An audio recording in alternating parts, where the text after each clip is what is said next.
Good evening, ladies and gentlemen, and welcome to Leominster Television Studios in cooperation with Fitchburg Access Television. As the debates have wrapped up tonight, both for state representative and for senator, we have post-debate forum tonight with Peter Angelini to my left, representing the Pirro campaign, and of course Mike Kushmerek, state representative, to my left as well, representing the campaign for Senator John Cronin. To my right, we have Meg Kilcoyne from the Cronin camp, and of course Cara Boulay from the Pirro campaign as well. So it's going to be an exciting post-debate discussion here with our guests, and we're so glad that you've stayed with us tonight. Earlier tonight, we had, of course, the state reps debate and a number of different events there tonight that posed themselves. The questions between Natalie Higgins, of course, and her opponent. Some of that being the funding for an audit with the state. I think a lot of the concern is that this should be something that's standard, that it's normal, and that it should be transparent. What say you, Peter Angelini?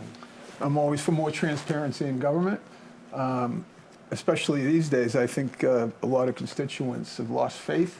They think that the government is out of touch with their needs. So I think transparency is more important than ever, especially when the federal government's putting 87,000 more IRS agents on the street. Apparently auditing maybe the government may bring that home. Yeah. The opponent, Salvatore Perler, of course, taking a little bit more direct stance, saying, why not? She just felt, I think, that it was redundancy. Mike, what's your take? Yeah, Glenn, I think this is a great question. You know, I think everybody wants transparency in government. Everybody wants to clearly understand what their government is doing and the methods by which they go about doing it. I think the question here with this particular ballot question is really over constitutionality and the method by which they're doing it. In this particular case, you have a constitutional officer, in this case an executive officer of the executive branch, who would be conducting oversight and audit over the legislative branch. To contextualize that for folks, that would be like, you know, President Joe Biden conducting an audit of Speaker Mike Johnson. That's not typically how democracies work and constitutional republics work. And in this case, you know, there would be really a violation of the separation of powers clause between branches of government.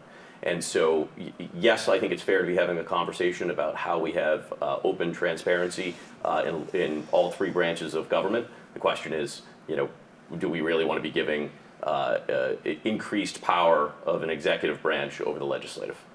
Tonight's television coverage was live for the debate between Sal Perler and Natalie Higgins, and we have that clip on this very question. Question one, when it comes to the legislating of the audit, legislative audit, I'm complete yes. I don't know why that shouldn't be a thing to begin with. If you know, an audit is there to make sure everything's being done correctly. So, you know, why not audit it? That's not I don't see an issue with that. For question one, the state legislature already has a third-party audit done by a non-political party that is publicly available. So I'm going to be voting no on question one, although I continue to fight for more transparency measures in the rules, and have fought and spoken on the House floor for more time for votes, making sure that we have 72 hours for everyone to know what we're taking up in the legislature, and we've made some progress with some of those efforts in terms of making our committee votes more public. So Meg, starting with you, once again, there's a concern that it sort of wants to leave transparency out. What say you? So Glenn, I appreciate you asking the question, and you know, I think Representative Higgins really did drive home, I think, the heart of the issue here. We already are audited by an independent organization that does make sure that all the finances of the legislature are made public. What the auditor seeks to do with this question is to interfere into the legislative process.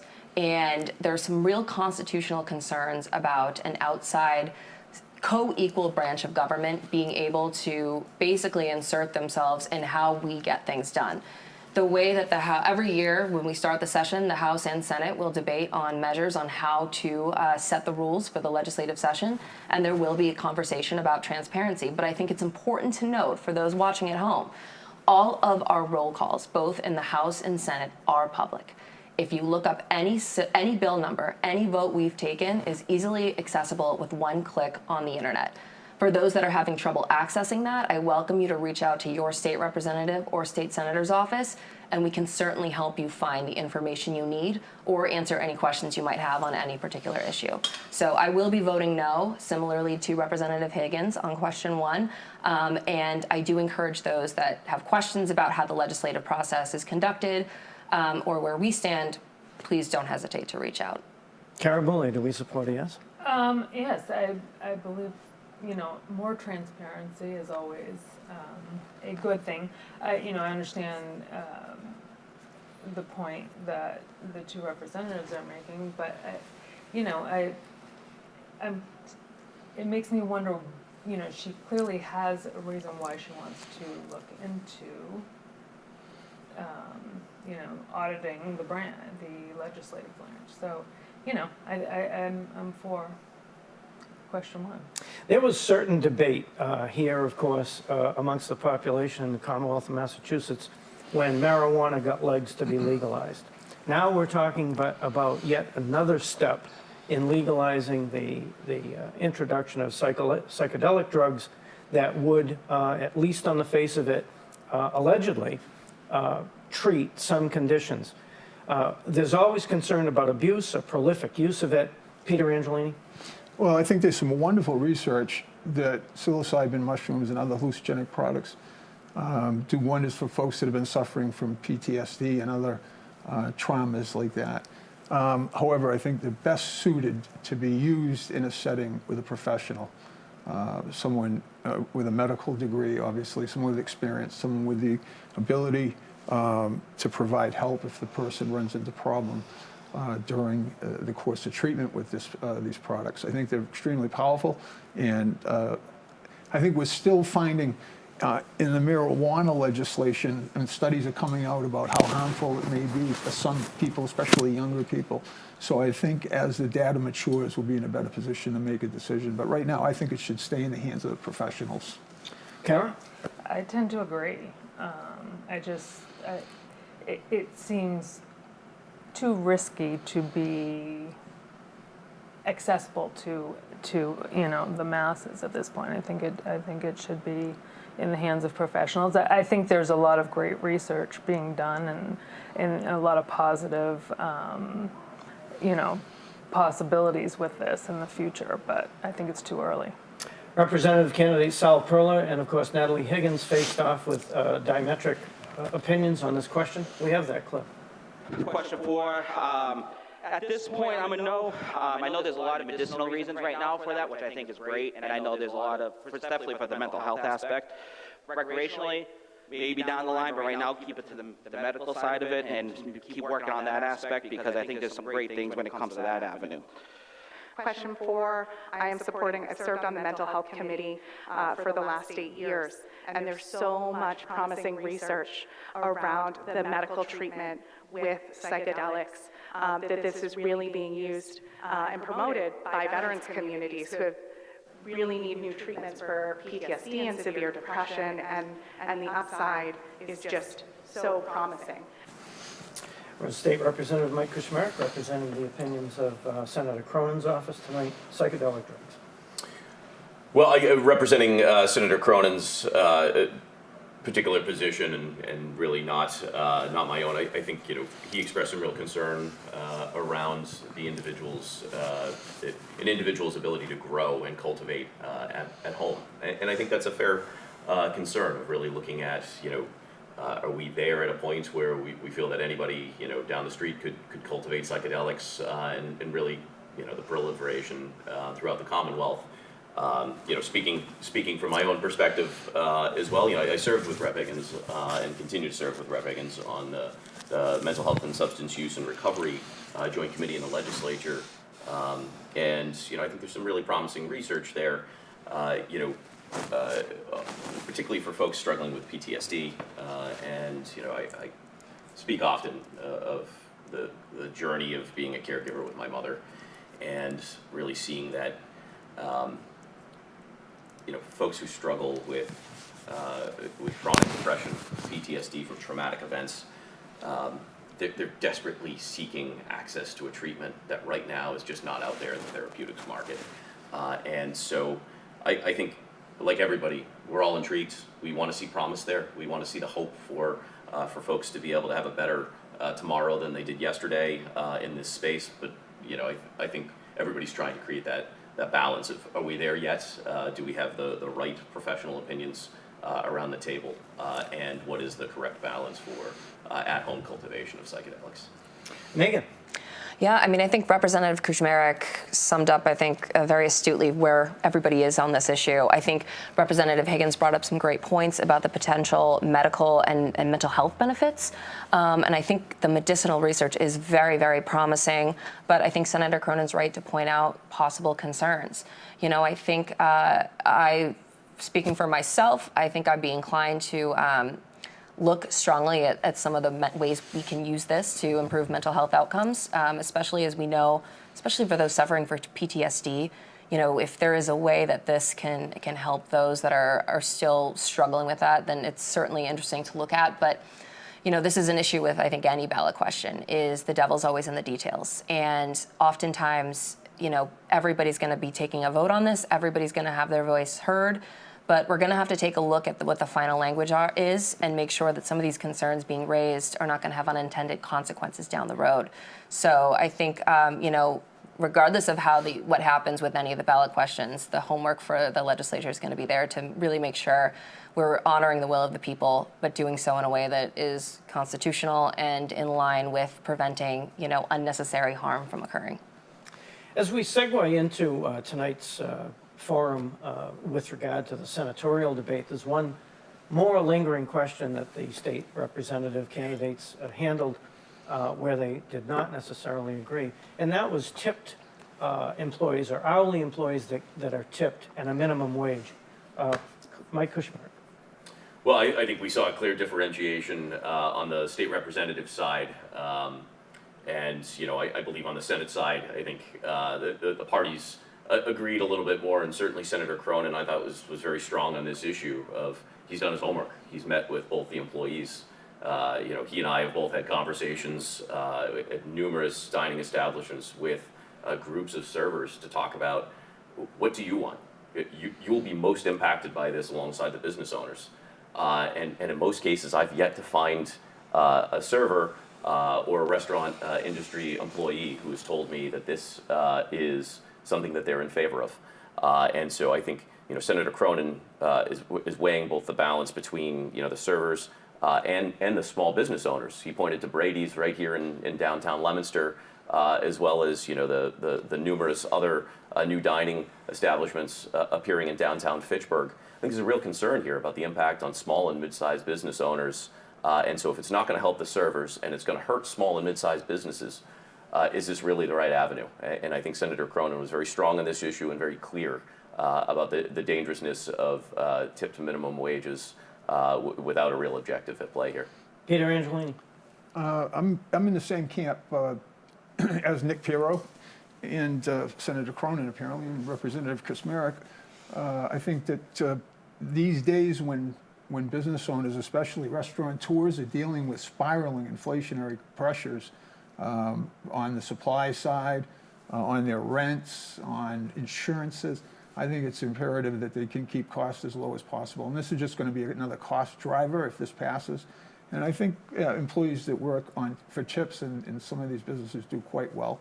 And I think a potential kicker on this is one of the presidential candidates has promised to do away with tax on tips, which would also be a boon for employees that do get to generate the majority of their income from the generosity of the patrons that they wait on. So, Fitchburg Leominster area politics was there at the debate tonight, and of course we have the clip on this last question for the state representative debate that took place tonight.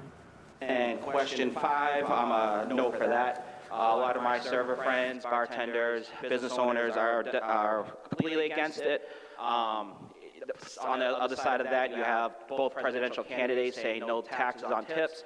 So now we're going to get rid of the tipping, make it a wage, and then tax it again.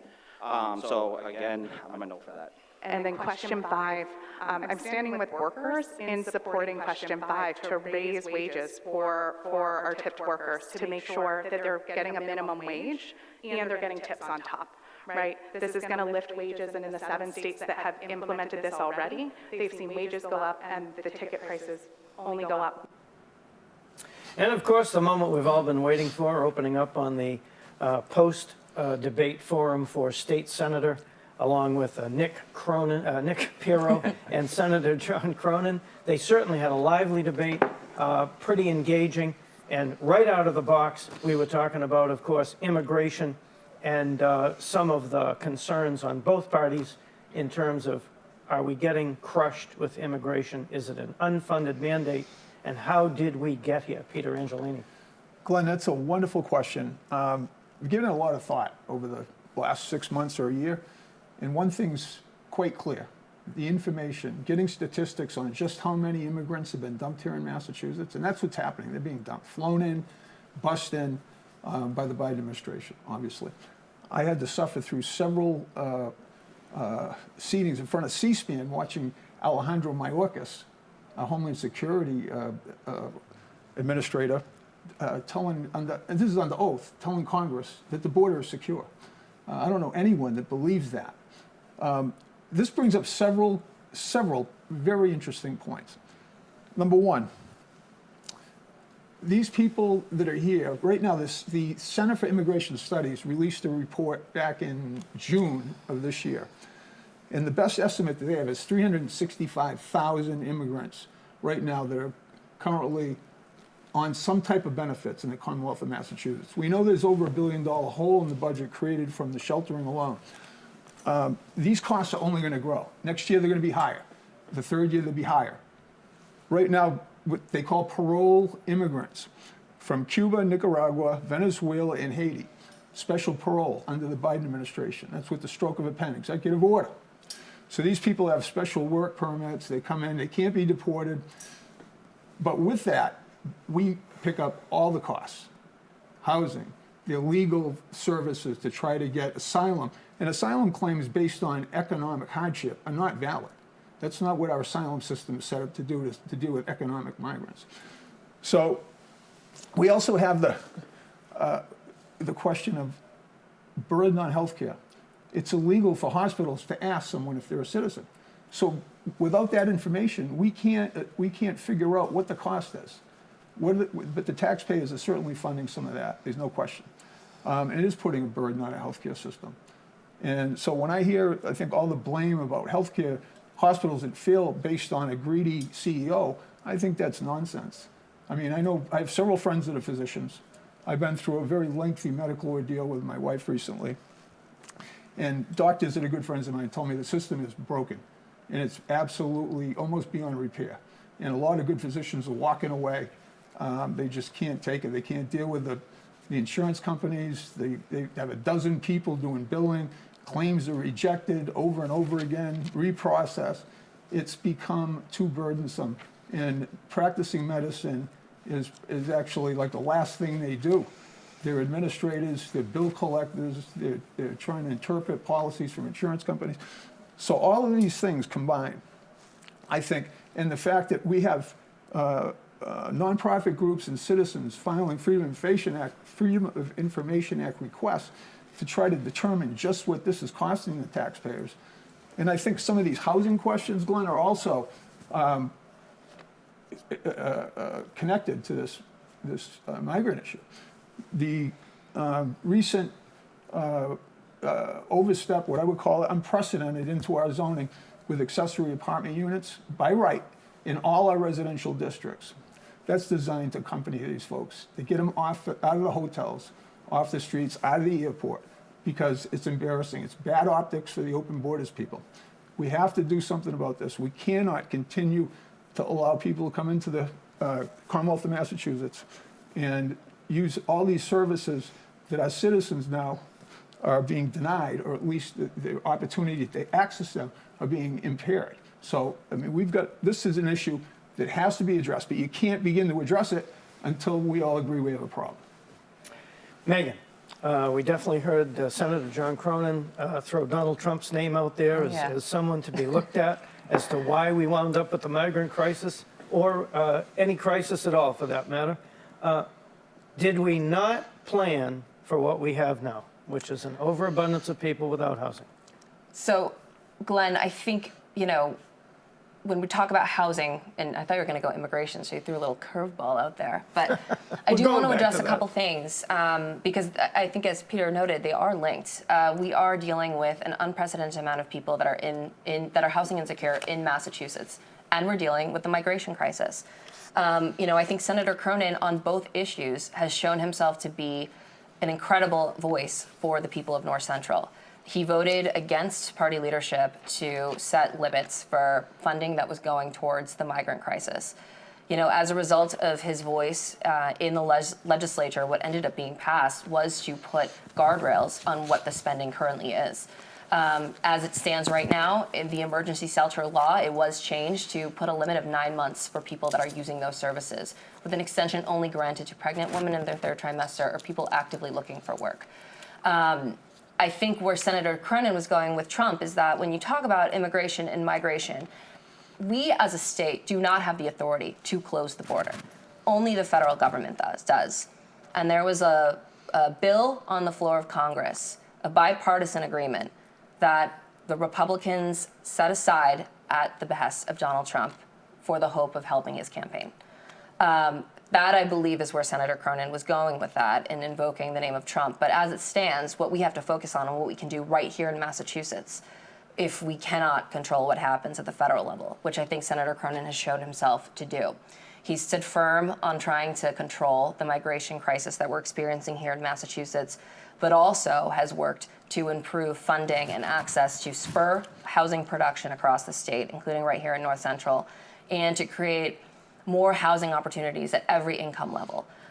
So I think, this is a really complicated issue, and there's so many different avenues that you can go in. But I think the most important thing that the senator emphasized in the debate tonight is that he really has his ear to the ground on what the people right here in North Central need. And we need to make sure that we're creating opportunities right here for housing for the people that are here, and make sure that every dollar possible is going towards building those opportunities. So in response to Megan's input on this subject, I think the American people, if we look at the national scope of this, the laws are already in place to control immigration. It's about enforcing the laws that we currently have on the books, i.e., come here and immigrate under the process that's there. I can speak personally about a Polish immigrant. She came here as a nanny. She spent 15 years becoming a U.S. citizen. She now is a productive U.S. citizen with all of the papers and $60,000 in legal fees to get here. I think that's what some, at least 50% perhaps, of the American people believe, Kara. I agree. I believe that under the Trump administration, immigration was illegal immigration was at a much lower rate than it has been in the last 4 years. And, we've seen a huge influx in Massachusetts. And, it is an unsustainable thing, right? Financially, it puts burdens all the resources in these towns and cities that are housing them. And it's unfair also when these immigrants come for them to be placed in the airport or in shelters. Some are winding up on the streets, so it's not fair to them either. It seems to be broken on all levels. I think everybody agrees with that. And, I'm not sure that there is an easy fix, but there doesn't seem to be any plan, really, Some to would deal agree. with it. Some would agree. Mike Kushmarek, so we've really sort of intertwined not only the immigration issue and housing, but both Senator Cronin, candidate and incumbent, and then, of course, Nick Pirro, candidate challenging, are talking about housing as it affects our own state, Massachusetts, Commonwealth of Massachusetts residents. Maybe speak to those positions. Absolutely. So I think Senator Cronin did two things in his remarks in really showcasing who he is and what his record has been. First, really discussing about, there's numerous reasons for migration into Massachusetts and the challenges that we are facing. He highlighted and showcased his willingness to be bipartisan, to reach across party aisles, to work with Republican leadership, and even work with House members to try to put around guardrails on our shelter system. And he didn't just call out, former President Trump for really, killing the legislative process in a very bipartisan effort. He also shamed our two United States senators who are Democrats. And I think he called on both parties right there in his response of saying, we need to be responsible. We need to get back to the table. We need to get back to pragmatic solutions that everybody knows and expects. You talk to employers on the ground, they want responsible migration. They need workers. They know they need workers, but we need to have a system to the process. And nobody wants to see the shelter system as it is now. And I think Senator Cronin really highlighted that, we need pragmatic solutions. And with that comes the expectation in using the bully pulpit to call on those above you and those in your community to get to the table, act like responsible adults, and he's done exactly that. With regards to how it intersects with housing, I think Senator Cronin couldn't have been stronger on this issue. He really talked about not only his bipartisan nature of working with small business owners and large-scale developers around the state, but then also working across legislative lines to introduce legislation. He talked about the Housing Development Incentive Program, which has delivered tens of thousands of new market rate units that's for young professionals across the Commonwealth, not just here in Fitchburg and in Leominster, but across the Commonwealth in those 26 gateway communities that he spoke of. But also looking at things like accessory dwelling units, and Rep. Kilcoyne is the vice chair of housing and really can speak much more fluently than I. But I can tell you that those accessory dwelling units, Senator Cronin favored that because those are what our seniors wanted. So many seniors in our community, they don't want to be priced out of their home. They don't want to be taxed out of their home. They don't want to have to sell their home because they can't pay the taxes, and then see somebody come in and buy it for twice what they paid for the house. It gives an opportunity for seniors and for their children or their grandchildren to be able to live next door to each other. It allows by right the opportunity for an in-law apartment. And in so many of these communities, that isn't happening because of restrictive zoning. And because some local boards are deciding that we don't want an extra in-law bedroom for grandma, or we don't want your child or single mom to be able to live next door to their parents. It gives people a chance to not only go into home ownership and attain equity in a house and in independent wealth, but it also allows for somebody to maintain that dignity of living in their long-time multi-generational house as they go through the aging process. So I think Senator Cronin really looked, and his response really reflected that not only are these solutions driven at the community level, but it's not just for one segment of the population, it's for everybody. Senator John Cronin took a victory lap, so to speak, on some of the housing development and, of course, the B.F. Brown project, which is north of Maine, Peter Angelini up in Fitchburg, of course. And so he did have some successes that he mounted tonight or spoke about. How would your candidate, Nick Pirro, overshadow that success? Well, I think what Nick is trying to get across, and clearly I disagree with Representative Chris Merrick respectfully. I think what they've done in Residence A zoning in particular, the biggest investment a person makes is in their home. And people buy a home in Residence A because it gives them some sense of security that no one's going to be building a two-family next to them. They're not going to have a chicken farm next door. But no one's ensuring that granny's moving in to the accessory apartment. So in essence, this legislation permits a homeowner to turn a single-family home into a two-family. So it's going to impact significantly the character of our communities, number one. Number two, I think Nick Pirro is also understands that when the legislature mandates around the MBTA station that we create in Leominster 2,810 dense units of housing in an overlay district. 60% of that 2,810 units has to be within a half-mile radius of the train station.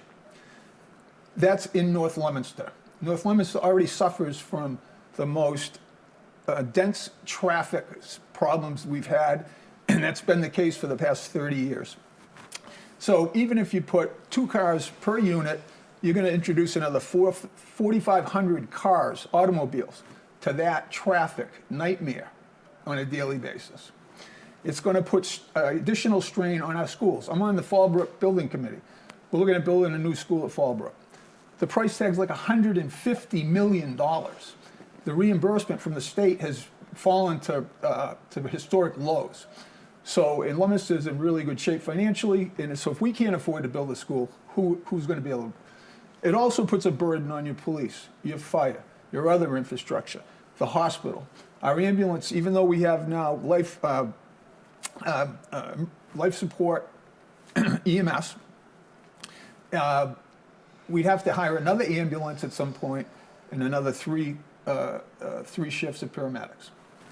So the legislature tells us we have to do all these things, but they don't tell us how we're going to raise the revenue to take care of all the collateral problems that come along with it. And that's, I think, the problem that I have and the problem that many citizens have with top-down ordering.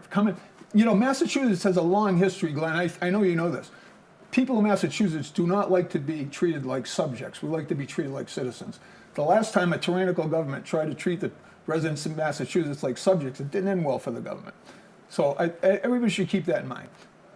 Listen, people will figure this out. It may not be this cycle, but when it happens in their neighborhood, they'll figure it out. And people aren't going to be happy when they find out that their residential neighborhoods are being turned into two families, and it's not for Granny's benefit, because Granny's welcome in the house anytime. Kara, are we being given a shell game by the Commonwealth?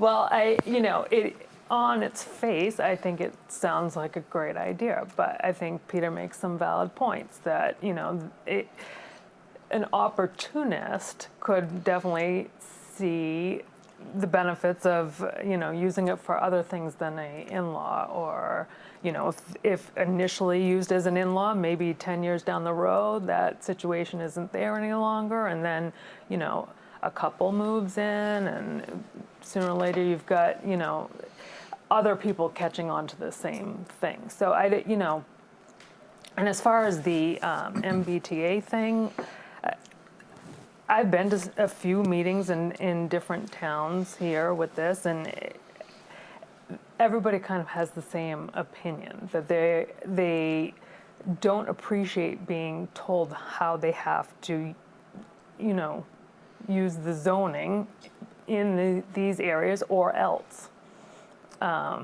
Face, well, some towns are facing fines, or, they're not going to get grants, or this, that, and the other thing. And that's, nobody wants to live under those guidelines, and none of these communities do. Representative Megan, I think we're alluding to some of the still very suspicious part of some of the voting public in terms of, are we being sold something? Your take on MBTA communities? So, look, Glenn, we can't talk about there being a housing crisis in the Commonwealth, but then be afraid to take real action to combat it. I know how hard it is for many communities to deal with some of the changes that are coming down, but like the senator said in his remarks, this is about zoning requirements. And we're always there to be a source of support for our communities that are doing whatever they can to comply with the law. And I do think that it's not completely accurate to say that this is an unfunded mandate. One of the key points of the MBTA communities is that the state is there willing to make a number of grant and funding opportunities available as towns and municipalities go through the process of complying with that law. I also want to just touch briefly on the conversation around ADUs as well, because, again, this goes back to what Senator Cronin was getting at in his remarks. If we really want to tackle and address some of these crises that are before us, we have to be willing to take action. ADUs are going to it's not going to change the character of a community. There's a very specific in the law itself that states that in an ADU, there must be a primary dwelling, and an accessory dwelling unit must only be 900 feet, 900 square feet. Glenn, just to use a point of personal privilege here, my family had to care for my grandmother when she had dementia and was ailing. We didn't have the opportunity to build an accessory dwelling unit, but it really did show our family the need of making sure we're creating flexibility to allow families that are caregivers that have, whether it's an aging parent, whether it's a child or a family member with developmental disabilities, that we can create an opportunity for them to create a home that fully meets their needs. My grandmother had to sleep on a cot in the living room. That's not a way that we want to treat any of our family members, and a big reason that we put ADUs into the Affordable Housing Act was in response to families that were advocating for an opportunity to create an easier way to care for their loved ones. This even speaks to the healthcare crisis we're under now. We have a severe workforce shortage when it comes to caregivers, and one of the big reasons I supported including ADUs and making it a bit easier for people to build them in communities is to give that opportunity to families across the Commonwealth. I'm going to stay with you, Megan. 21st century economies is something that Senator Cronin brought up throughout the debate tonight. And I think it begs definition for the folks that are watching. So give us at least what you know about what he's alluding to in the definition of 21st century economy. Yeah, absolutely. It's a great question. And I think one that we all need to, make sure we understand and are promoting. So Senator Cronin, as he said in his remarks, he's chair of the Gateway Cities Caucus that represents a lot of cities and towns, or cities I should say, that are former mill towns. And one of the towns that Senator Cronin and I share is the town of Clinton, which is not a gateway city, but it is a very densely populated little town, just about 20 minutes south of here. That was a former mill town. That community, prior to when I was even born, was built on the mill industry and the textile industry. And if you drive down, just like Leominster, just like Fitchburg, if you drive through Clinton, you will see those old mill buildings, some of whom are currently vacant, some of whom are being developed, some of whom are now turned into housing. But that means that an entire industry that no longer exists used to support these communities. And the thing that we have to ask ourselves now is that if we're losing some of the jobs, some of the industry that sustained and really created a lot of the growth in North Central back 100, maybe 150 years ago, where are these jobs going to go now? One thing Senator Cronin, I think, has been phenomenal on, and something he's worked with myself and Representative Kuczmarek on in his time of office, is really trying to be at the forefront of supporting new industries coming to North Central to support growing families. Biotech is a big one. The bio industry is really exciting. We have technology now to really make strides in healthcare, in the sciences, in the life sciences. And some of those industries are coming right here to North Central Massachusetts to create more job opportunities.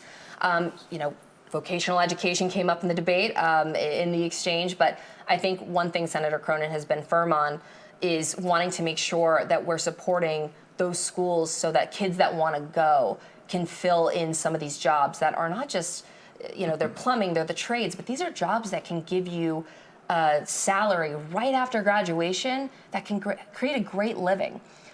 Senator Cronin also brought up, we have an aging population here in North Central. If we want to make sure that kids that are growing up here want to stay and raise their families and live here, there has to be an ability to be able to work here too. Nobody wants to, trust me, myself and the rep have to commute to Boston very frequently to go to Beacon Hill. It's not fun. It can take up to 2 hours when you're going through rush hour traffic. Nobody wants to do that 5 days a week.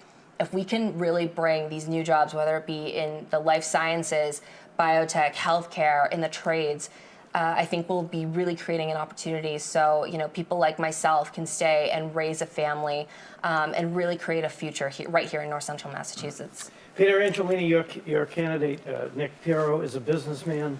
Ronald Reagan said, I'm here from the government and I'm here to help.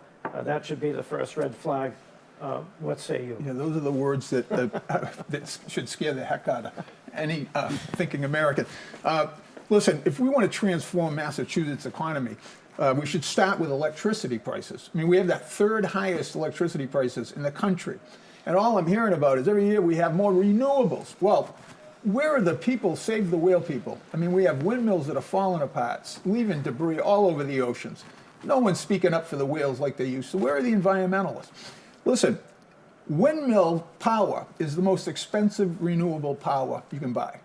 So when the government mandates these renewable portions of our electricity bill, there's no incentive for the private sector to find ways to reduce the cost, because government's going to pay whatever they charge. That's what mandates do.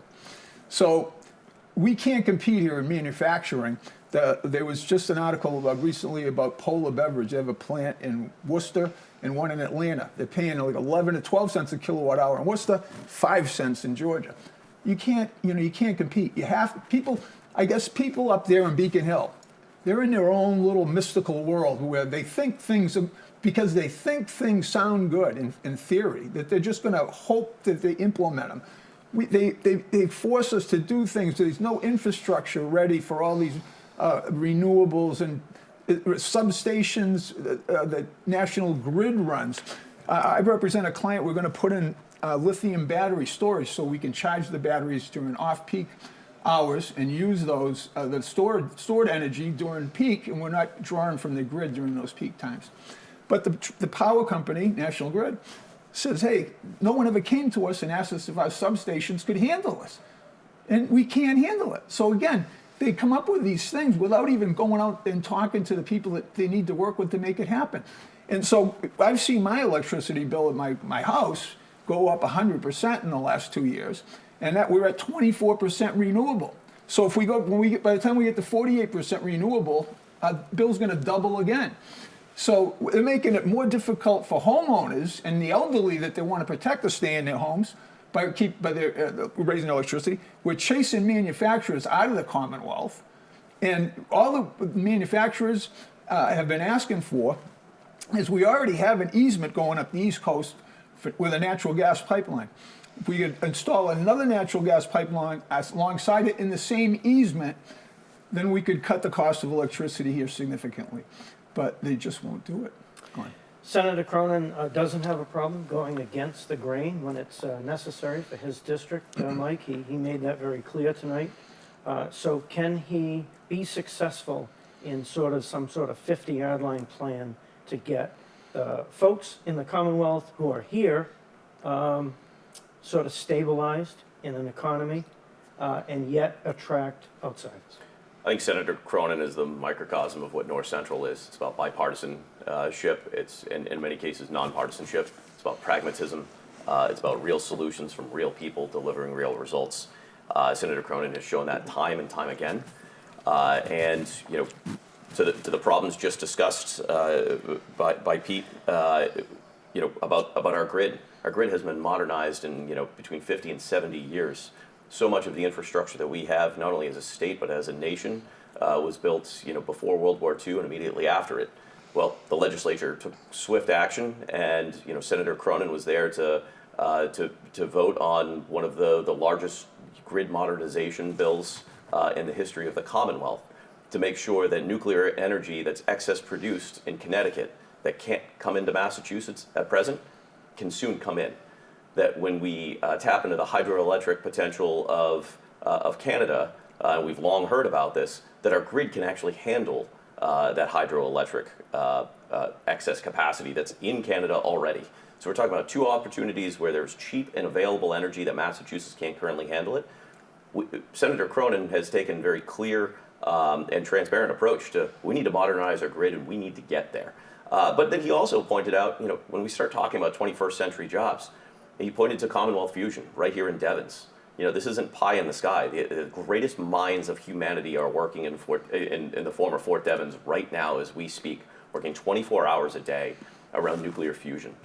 800 engineers MIT, WPI, Caltech engineers at the highest level. It used to be a theory that is now practice. They have the first producing generation of fusion energy anywhere in the world, and it's happening right here in our backyard in north central Massachusetts. But I also take exception, respectfully, to the concept of manufacturing is leaving north central Massachusetts. I just toured Bristol-Myers Squibb with Senator Cronin 2 weeks ago. They're looking to expand. They're looking at the single largest expansion of biotechnology manufacturing anywhere in the world for Bristol-Myers Squibb. You're talking one of the huge titans of the pharma industry. AstraZeneca is looking to make investments in Worcester County. I mean, you're seeing some of these massive Fortune 500 companies that are looking to invest, but they need Massachusetts to align certain things, and that's where the government comes in hand. We don't currently have the workforce at the manufacturing level, and that's where we need to align our workforce, and that's where Senator Cronin talked about introducing both legislation and funding for something called the Innovation Pathways Program to make sure that high school graduates that are in your traditional high school settings that might not be able to get into your vocational technical schools because of those standards, make sure that those 18-year-olds, when they graduate, can go right into the workforce. Working for Bristol-Myers Squibb, making a middle-class job. That's the American dream, and I've seen Senator Cronin create those pipelines to make sure that those 18 and 20-year-olds can get a great-paying job at a place like Bristol-Myers Squibb or Rocheleau Tool and Die or any other manufacturing facility right here in north central Massachusetts. Manufacturing is here, and it can thrive, but it needs a little bit of help. Kara, your candidate is Nick Pirro. He's a business person, businessman, has a wealth of experience and alluded to simplifying some of the process that we see government get very complicated with. Yeah, I mean, he's had firsthand experience, 25 years in, creating jobs, balancing a budget, making the tough decisions that it takes to run a business. We all want to see industry grow in the area. I can't speak so much to, I'm sorry, I got off track there. Yeah, no, I think we're pulling To it all together. how to simplify that, but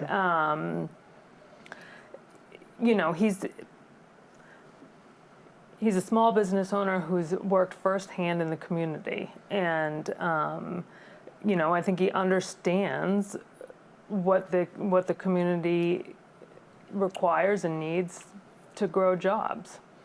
The moment we've all been waiting for is the crisis amongst us right now, which is the healthcare debacle, healthcare organizations leaving, filing for Chapter 11, the state stepping in to try to help.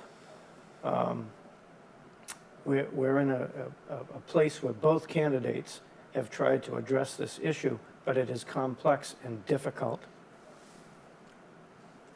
Next. So, Glenn, this is a very important question, I think, for everybody in North Central and Central Massachusetts, for that matter. Senator Cronin, I think, highlighted and really talked about how he has been at the forefront of this. Last summer, when the Leominster maternity ward closed, he was on the front lines along with supporting the rest of the delegation, myself and Rep. Kuchmarek included, on trying to save that labor and delivery unit.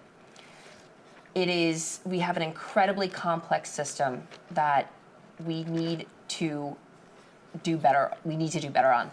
It is incredibly frustrating to see some of these essential services close, and it's going to take real collective action to make the changes necessary to really make sure that we are getting the health care that this area and this community deserves. The Senate district is large. This includes Leominster Hospital, Clinton Hospital in my district, the Neshoba area as well. And I think Senator Cronin highlighted some of the challenges that we face. And he has an acute understanding of what steps need to be taken and what research needs to be done to really make sure that we are addressing this problem as needed. And I want to be clear, this is not there's not a quick fix to any of this. This is going to take long, hard work. This is going to take putting pressure on our administration, pressure on our colleagues in Beacon Hill, and even pressure on our federal delegation. Senator Cronin said it best himself. He's not afraid to do any of that. He's not afraid to pick a fight with leadership. He's not afraid to go against his own party and the state and his own federal delegation to do that. And that's the kind of leadership that we're going to need if we want to make sure we're not just preserving the healthcare that we have left, but that we're actually creating more healthcare opportunities for the residents that live right here in central Massachusetts. Thank you, Representative Meg Kilcoyne, for being a guest tonight. Peter Angelini, the national opinion of some is that government has failed us miserably. The local feeling right now is that our health system is in crisis. Like I said, Glenn, last year I experienced it firsthand. I went through a lengthy health fight with my wife. Ultimately, she was terminally ill. I was a caregiver as well for an extended period of time. I dealt firsthand with doctors who told me that the system is completely broken. And these are folks that have been practicing medicine a long time. I have two dear friends and neighbors who retired early from medicine because they just couldn't take it anymore. They couldn't provide patient care the way they wanted. So the guidelines have been skewed. Ever since, whenever government tells you they're going to fix something, get ready to be beaten because they feel miserably. I mean, just look at the post office, for Christ's sakes. We're paying, it's going to be $1 a stamp before you know it. Listen, we're not going to fix the healthcare system or the housing. People, I got to go back real quick, Len, because if I hear someone say we're in a housing crisis again, one more time, I'm going to pull my hair out because it's like they just discovered fire. We got 400,000, 500,000, 600,000 migrants here. Of course we're going to have a housing crisis. Toll Brothers, KB Homes, these are publicly listed companies on the New York Stock Exchange, multi-billion-dollar companies. They go around and do studies, they do little focus groups, they figure out where do we need housing in this country. They identify. Then they do a follow-up, the second thing they do. What is the annual income in that area that needs the housing? So if the average annual income per family isn't high enough to meet the mortgage payment, they're not going to come and build houses. So again, we're talking, I heard Senator Cronin talk about subsidizing housing, and of course you're going to get more housing if you subsidize it. But again, is that fair? Is that going to lower the price for somebody who's not being subsidized? No, it's going to raise the price for everyone else. So whatever government subsidizes something, you get more of it. But Thank you, Peter. You're welcome. 2 minutes, Mike Kushmer. So first, I would say that bringing middle class families and retaining middle class families right here in North Central Massachusetts has always been key. I don't think we want to see college-educated children and families leaving Massachusetts because they can't afford to buy a home right in their own backyard. So I think that's one point. But I think nationally, yes, the healthcare system is broken. Senator Cronin is willing to and has called out Democrats and Republicans alike. But I think nobody is satisfied with the direction of healthcare at present, right? We have insurance companies and pharmaceutical companies that are charging way too much, and both hospitals and patients alike are asking for help and reprieve here. And you pull one lever, and it has unintended consequences elsewhere. And so the situation is complex. But Senator Cronin's been very clear of we cannot afford to lose additional services. He's worked with the delegation to try to save the maternity unit at Leominster Hospital, and he's still fighting to make sure that we retain emergency services at Neshoba. But I will point to one massive accomplishment on the delegation, of which Senator Cronin was a massive part of, and that was keeping Haywood Hospital not only alive, but independent. It is one of the true success stories of healthcare in Massachusetts. There are only a handful of independent hospitals left in Massachusetts and left in New England, and Haywood Hospital is one of them, and it was on the brink of both closure and of being attained by for-profit healthcare companies. And Senator Cronin was right there on the front line to ensure that Haywood Hospital, the place where my wife delivered our child Gabriel, just a little shameless plug there, is not only viable but independent in serving our community, and it is flourishing. Kara, a minute, 30 seconds. Yeah, well, losing Neshoba Hospital in our district was catastrophic, and the maternity ward in addition. Anybody expecting to have a child is going to have to travel, 25 to 30 minutes to do so. Some of these smaller towns, Groton, they relied on Neshoba Hospital as their community hospital, and now they don't have anywhere to go. And so, the healthcare system throughout the United States is definitely broken. We all know that. I agree with everybody here. There is probably no quick fix, but we need these services in the district. Thank you so much, Kara. On behalf of Leominster Television and, of course, our partnership with Fitchburg Access Television this evening, bringing you the debates for both the state rep and the state senator. Thank you to Scott Kurland here at Leominster Television, Robert Pepler, Valerie Langloy, and Johan Kruger Kane. Thank you so much for joining us tonight, and we'll see you again on Fitchburg Leominster Area Politics. Good night, everybody. Good night.